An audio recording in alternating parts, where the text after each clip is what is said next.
Namaskar friends. So a warm welcome to all of you in session 35 in our course on processing of polymers and polymer matrix composites. As we are discussing the secondary processing of polymer matrix composites, I think the operations that are done towards the last stage of the product development cycle, that is, we conceptualize a product, we design a product, we have already done a MOOCs course under product design and development in which we have seen what are the various stages of product design and development. Secondary manufacturing that we are discussing currently comes towards the end of the product development cycle. Similarly, we are also discussing this topic towards the end of our course. So our course now is towards the fag end. We are at session number 35 and we have to discuss maybe the complete aspects of polymer, specifically processing of polymers and polymer based composites in 40 half an hour sessions. That is, this is a 20-hour course, and since we are towards the end of our course, we are also towards the end of the technology which is used during the last stages of the product development cycle. So once we have conceptualized the product, we have done the functional analysis of the product, we have done the prototyping of the product, we start manufacturing the product on a full scale. And during the manufacturing of the product, we use various processes. We use primary manufacturing processes, we use secondary manufacturing processes. Similarly, you can say we can draw the analogy between the processing of or manufacturing of or fabrication of metallic components also. In metals, what do we do usually? Primary forming processes are, maybe casting is one example. Now in casting we produce a cast, and later on what do? In order to improve the surface finish, we do the machining operation. Sometimes to improve the properties in the bulk, we do the heat treatment processes. So these machining processes, heat treatment processes, sometimes we weld the cast parts together if the geometry of the product is very complicated. So joining using the welding operation. Sometimes we join two metallic parts using nut and bolts, so mechanical fastening. So all these processes, so the primary forming in terms of casting is primary, and welding, joining, mechanical fastening, machining, heat treatment, all these processes will majorly fall under or in secondary manufacturing basket. So in primary manufacturing also we have number of processes, and in secondary manufacturing also we have number of processes. Currently our focus is on secondary manufacturing processes for polymer matrix composites. So we know what are the primary manufacturing processes. Again and again I am repeating the same things because these sessions will be stand-alone sessions. Stand-alone means that somebody may directly go to session number 35 once they are in the public domain. So once it is in the public domain, somebody is attending only session 35 must get an idea that where do the drilling of polymer composites fit in the overall product development cycle. So we can develop different parts of composites using different processes like hand layup, spray layup, filament winding, pultrusion, but for assembly we require secondary manufacturing, and for secondary manufacturing we can either join the parts using adhesive joining, we can do mechanical fastening using fasteners, or we can do microwave joining, we can do induction welding, we can do resistance welding. Now depending upon the situation, circumstances, the application areas, we will select a particular joining method. Suppose we select mechanical fastening. In mechanical fastening we would definitely require holes through which we can screw or we can have our mechanical fasteners onto the assembly. So the drilling or hole making becomes an inevitable machining operation. And if you remember in the last session, our topic was drilling of polymer matrix composites 1. So we have seen what is the importance of drilling, especially in context of polymer matrix composites. And today again we are continuing our discussion on the same topic. And if you remember in the previous session we have seen, that is session number 34, we have seen that there are challenges in hole making. Hole making, it is easier said than done. There are lot of problem areas, some of them we have tried to see in the last session, and one of the major problem areas was the damage that happens or that occurs around the hole when you do any hole making operation in polymer matrix composite. So the damage we have to somehow control, and there are different strategies adopted by researchers, scientists, engineers worldwide in order to avoid this drilling induced damage or the damage that happens due to the hole making operations. So today again we will start our discussion with the damage that happens around the, or that occurs around the hole, and we will try to see that what are the strategies adopted worldwide for minimizing this damage or completely eliminating this damage. So let us start our discussion with this background. Just to have a brief overview of what we have already discussed, we have seen that different types of damage forms may happen or may be seen or may be observed or may be recorded or may be quantified in case of drilling of polymer matrix composites. Most prominent among them is the peel up type of delamination and the push down type of delamination. There can be damage in forms of fiber pull out, it can be matrix burning, it can be chipping, it can be spalling. So there are different types of damage forms that may happen during the drilling operation or that may occur during the drilling operation. But these two damage forms that you see on your screen, that is peel up type of delamination and the push down type of delamination, are more severe because the debonding of the layers take place, specifically if your composite is a laminated composite which has 4 to 6 to 8 layers of woven mat or maybe used to reinforce the polymeric matrix. So the damage may happen during the entry of the drill as well as when the drill exits the hole.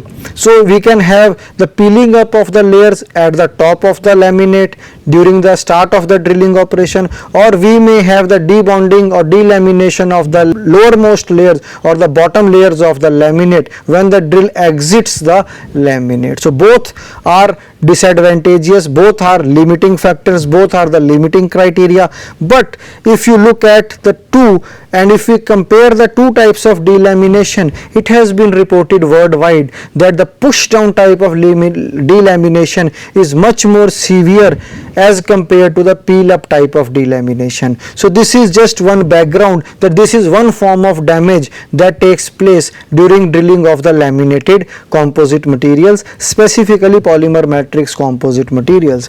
Then there are other forms of damage that is reported. In the last session also we have seen there is a damage called a circularity defect, in which we do not get exact circular hole that is our target or our objective. So on your screen you can see the exact circular hole was our target, but we are not getting the exact circular hole, we are getting a damaged hole. So we see that there is a damage all around the hole. This is the drill rotation. The drill is rotating in this direction, and the fiber direction is shown here. This is the direction of the fibers. So we see that spalling is one form of damage that is reported. Fuzzing is another form. The surface is not that smooth, it is a fuzzy surface. So there are different forms. The matrix burning is another form, chipping is another form, fiber pull out is another form. So we have different types of damage that takes place during the drilling operation, and we have to avoid this type of damage. Now this is just showing the rotation of the drill. This is the rotation of the drill. From my direction it is clockwise. So clockwise rotation of the drill. When the drill rotates, the cutting edges encounter the fibers at different angles. So angles are shown here: 0, 90, 135 degree, 45 to 225 degree. So when the drill rotates, it encounters the fibers at different angles, and when it has been reported, it has been observed, it has been experimentally validated that the direction of the fibers also play a significant role in influencing the damage that happens due to the machining action. One simple example that comes to my mind is that a carpenter, when he or she planes the wood, first of all the carpenter will observe the wood very carefully. He will see that what is the direction of the fibers in the wood, and accordingly he will choose his direction of planing. Why? Because the angle at which the fibers are there will definitely influence the surface finish that we can be achieved on the wood. Similarly, in case of synthetic composites like glass fiber reinforced epoxy or carbon fiber reinforced polyester composite, so you have polyester and epoxy as the matrix and glass and carbon or graphite as the reinforcing agents. So in these type of composite materials, the direction of fiber will play an important role, and similarly during the drilling action also, the drill will encounter fibers at different angles, and that will also influence the surface finish around the hole. It will also influence the surface roughness of the whole wall, and that needs to be controlled. It is not in our control to change the fiber orientation, because it is decided during the design stage of the component, because that has an influence on the load bearing as well as the strength values of the developed composite. So the composite has been developed taking into account the fiber orientation required, the number of layers required, all that is pre-decided. At the processing stage, we can just tweak our machining operation a bit or drilling operation a bit, so that we can minimize the effect of this fiber orientation. Especially in case of woven type of fibers, this type of effect is not much observed, because you have fibers running in both the directions, and the drill will encounter fibers at almost all angles from 0 to 360 degree, and therefore in woven case this effect of fiber orientation is minimized. But if all fibers are in one direction only and there are no fibers across in the transverse direction, there the effect of fiber orientation becomes much more severe and must be taken into account when we are drilling a hole in a composite laminate which has all the fibers running in one direction only. But in woven mat form, the effect is little bit less. So this is also one concern area which has to be taken into account when we are planning a hole making strategy in case of polymer matrix composites. Now we have till now tried to understand that drilling of polymer composites is not an easy task, it is a difficult task and it requires lot of research and development. But this is not, we can say, the beginning of research in this area. The composites were developed maybe 50 years back, and people have put lot of efforts to find out the ways in which the damage can be minimized. So based on my experience, based on the research articles that have already been published, we have tried to summarize the methods that have been adopted by the researchers, scientists, engineers worldwide to minimize this damage. Now how it can be minimized? You can have on your screen the methods that have been used, or I should say the techniques or the tools that have been adopted by the researchers in order to avoid the damage. Let us have a quick overview of the strategies, tools, techniques adopted by the researchers in order to minimize the damage. The first point on your screen is the selection of the optimum operating variables. So the first point itself is very clear.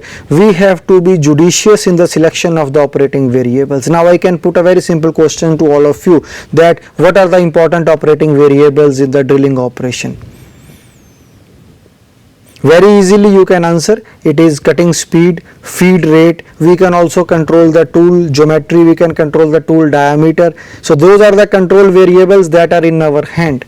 So these are the variables that we need to judiciously select. Intelligently we need to select these variables so that the damage occurring in the composite is minimized. We can have a cutting speed, an optimal cutting speed, an optimal feed rate, an optimal tool point material, an optimal tool point geometry. So all these things will help us to avoid the damage. So first is optimum operating variable. Second one is tool material selection.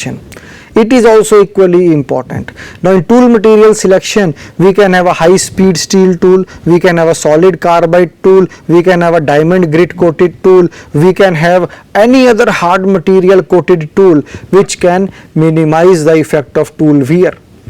So we have to select a tool material which does not wear out very fast. If you remember, in the last session we have seen that some of the fibers that are used to reinforce the polymer matrix are abrasive in nature. Now abrasive fibers will abrade the tool material or the tool point.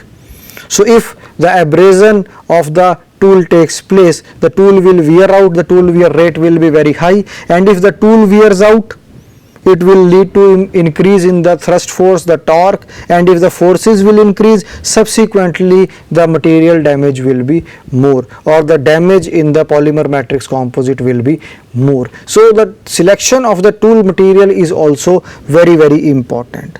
Then the third point, that is tool point geometry. So tool point geometry is also very important. We will see in today's session that there are number of tool point geometries that have been used, that have been researched, that have been investigated by researchers in order to avoid the damage. Usually as engineers we know only one tool point geometry, as I have discussed in the previous session also, that is the twist drill. We prepare the twist drill, we try to draw the diagram of the twist drill number of times in order to just understand that what are the various geometrical features of the drill point. Also from the examination point of view we try to remember what is the point angle and all, but it is not the only geometry that exists. There are number of other tool point geometries which have been investigated for making damage free holes in composite materials, and specifically polymer matrix composite materials. So we need to judiciously, intelligently select the tool geometry also. So the three important things that we have to select that we have seen today are: first one is the selection of the operating variables, that is cutting speed and feed rate. Then the tool material, whether it should be HSS or solid carbide or diamond grit coated solid carbide, or maybe the specific tool material for drilling of composite. The third that we have seen is the tool geometry. It is not mandatory that we have to use the same geometries that we are using for metals, because the conditions and requirements for making holes in composite materials are entirely different from that for metals. So tool geometry, tool material, cutting speed, feed rate, all these important variables we have to select, and then only we will be able to make a good quality hole in a composite material. So next is the selection of the appropriate process. So it is not mandatory that we have to use a conventional drilling process only, where we use a tool, we use a spindle, we use a fixture and we mount our composite in a fixture and we make a hole. There are number of advanced manufacturing processes that have been developed which can be used for making holes in composite materials. So we will see in our subsequent sessions that what are the modifications suggested in the processes so that our damage in the hole is, or damage around the hole is, minimized. So selection of the appropriate process is also very, very important, and one of the processes which we have successfully developed and tested for glass fiber epoxy composite materials is the ultrasonic machining process. That process we will see that what modifications have been done in the conventional ultrasonic machining process in order to make good quality holes in, especially in polymer matrix composites. So then there is another point, that is dedicated machine tool. Now dedicated machine tool means that the machine tool or the machine that we are using for making a hole must be dedicated for the purpose of making holes in polymer matrix composites, because we require a very accurate and precise machine for making holes in composite materials. Here again I am emphasizing that it is not important that we use the same machine tool for making holes in metals as well as for composites. For composites, the order of magnitude or the forces that are generated are maybe 1/10 of the forces that we get in case of metals. Suppose for metal we get a thrust force of 700 Newton with a drill point diameter of 8 mm. In case of composite material, for same diameter drill, that is 8 mm, we may get a 70 Newton force. So which means the order of difference will be approximately maybe 8 to 10 times than that for metals, maybe 1/8 to 1/10th time. So the forces that we get in case of composite materials are very less as compared to the metal. Same thickness of the metal, same drill point geometry, but the forces are less. The heat generated is also very less in case of composite materials. Therefore, it is advisable that we should have specific dedicated tools for making of holes in composite materials. Similarly, selection of the cutting fluid is also one of the important strategies to avoid drilling induced damage. In cutting fluid, if we see, it acts both as a lubricant as well as a coolant. Now in case of composite materials, if you remember in one of the slides we have seen earlier also that there are cracks developed around the whole wall. Now these cracks may seep in water or water may flow in these cracks because of the capillary action, and this water I am taking as a lubricant as well as a coolant. So when our coolant or cutting fluid enters into these cracks, it may cause even severe damage to the composite laminate. Therefore, it is advisable that we should select the cutting fluid also very intelligently so that it does not affect the performance of the composite part which has drilled holes in it, because when in service we will be using this part and there is maybe a layer of water or a layer of fluid inside, will certainly affect the performance during the in service conditions. So that we need to avoid under all circumstances, and therefore we have to be very careful while selecting a cutting fluid during the machining operation of polymer matrix composites. And the last method that has been used worldwide by different researchers for minimizing the damage are the development of special methods. Now these special methods are the woodpecker cycle, the use of backing plate. So these I am not going to explain today, just I have tried to summarize the overall methods or summarize the overall strategies adopted by the scientists worldwide in order to avoid the drilling induced damage. So this is the broad, we can say, picture of the various methods, tools, techniques adopted by the researchers. One by one we will try to understand that what is a woodpecker cycle, what is the use of the backing plate during the drilling operation, what is the strap drilling operation. We will see them in the subsequent sessions, but as a learner, as a student, or as a maybe a candidate who is undertaking this course, I think this slide is very important, that there may be a question, somebody may question any learner that you have attended a course on processing of polymer and polymer composites. What are the challenges during the secondary processing of polymer matrix composites? Very easily you can emphasize that the drilling induced damage or the machining induced damage is one big challenge, then the joining of composite materials is another big challenge, and somebody may question next that how we can avoid the damage that takes place around the hole. So you can answer with the help of these points that in order to avoid the damage around the drilled hole, we can adopt all these strategies. We can judiciously select the operating variables, we can select the tool material accordingly, we can select the tool geometry also accordingly, we can be very careful during the selection of the cutting fluid, we can have a dedicated machine tool for making holes in composite materials, as well as we can modify our process in order to minimize the damage. damage. So maybe at least you can frame 4 or 5 sentences on your own and can answer this question, that how the damage in case of polymer composites can be avoided, specifically the drilling induced damage or the machining induced damage. So one by one we will try to understand, or we will try to have an overall picture of the methods adopted to avoid the drilling induced damage. First thing is, we need to understand that how the drilling action takes place. Then only we can propose certain methods which can help us to avoid the damage.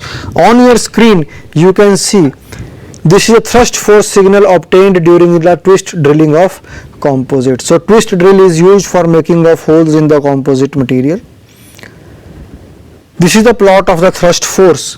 Now if you can see from where the plot has been generated. Now some of you may be wondering that all of a sudden from where this plot has come into picture. If you go back to our previous sessions, and especially the yesterday's session in which we discussed the drilling of polymer composites, the first I think slide or the second slide showed an experimental setup in which there was a spindle, there was a drill point, there was a dynamometer, there was a computer system, there was a A to D card. So a complete drilling system was shown, which is not only dedicated to making holes in composite but can be used for making holes in metals also. But in that system there was a dynamometer. So the dynamometer is used to record the forces and it gives us the signal of the forces with time.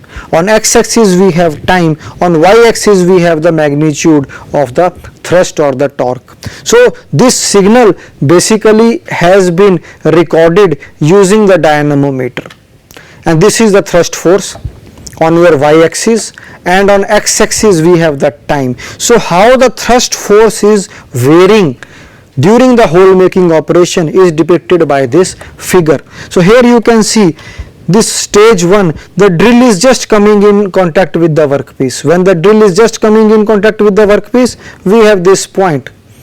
There is no force recorded. But as soon as the drill starts to enter the workpiece or the composite laminate, there is a sharp increase in the thrust force. Here you can see the drill is entering the laminate.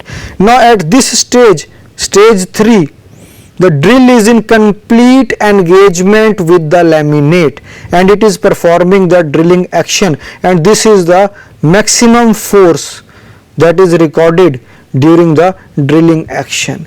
Now after some time the drill will start to exit the laminate and the force will start to come drop down, and at this stage the drill has completely exit from the laminate and the hole has completely been drilled or it has been made, and finally the drill comes out and there is just the rubbing action of the drill against the hole wall and the thrust force drops down. So this is the variation of the thrust force with time during making of hole in a composite laminate. So why such type of study is important? Such type of study is important in order to understand that what type of drill geometry we should use, because it will help us to judiciously select the drill point geometry, because signals, thrust force as well as torque signals will vary when you will change the geometry of your drill, and when you are able to change the geometry of your drill you are able to control the forces that are generated. So if lower forces are there, so lower forces mean that there will be lower damage around the hole. So that is an important point that needs to be taken into account. So three things are there. One is the process, then the drill point geometry that we select. Now drill point geometry will affect the forces as we can see here, and these forces will subsequently affect the damage. So if we are able to control the forces, we are able to minimize the damage. So here again this is the same thing, that is a torque signal, that is the movement component. So there is a thrust force and there is a torque. So this is a torque component, the torque signal obtained during the twist drilling of composite, and this is the variation. I will just move the arrow on the torque signal.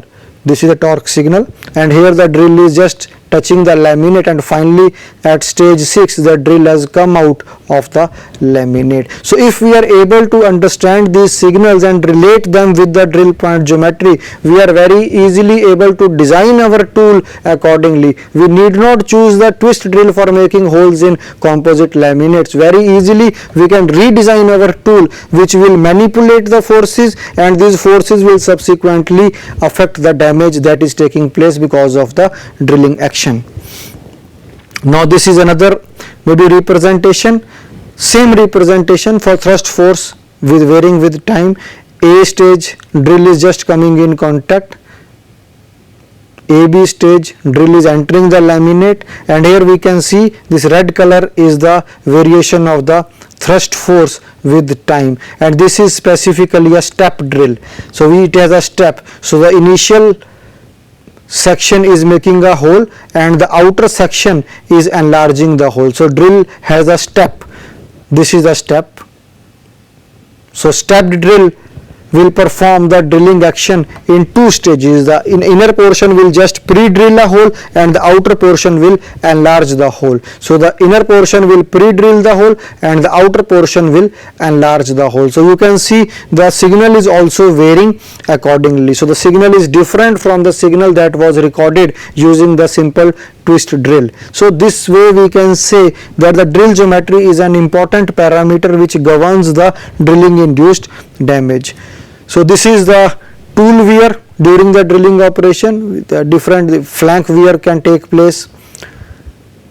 Cutting and chisel edge rounding can take place from here. You can see the damaged fiber and the resin fragments are present on the drilling surface. They get stuck to the drill surface. So tool wear is also one big challenge in case of drilling of composite materials.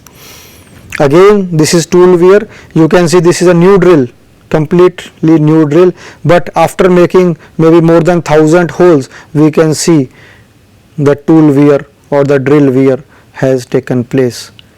So this is another maybe chisel edge wear is shown here. This is the bright portion depicting the chisel edge wear. Then the flank wear is also shown here, dark portion showing the flank wear. So corner edge rounding has also happened. So maybe different forms of wear can be observed during the drilling operation.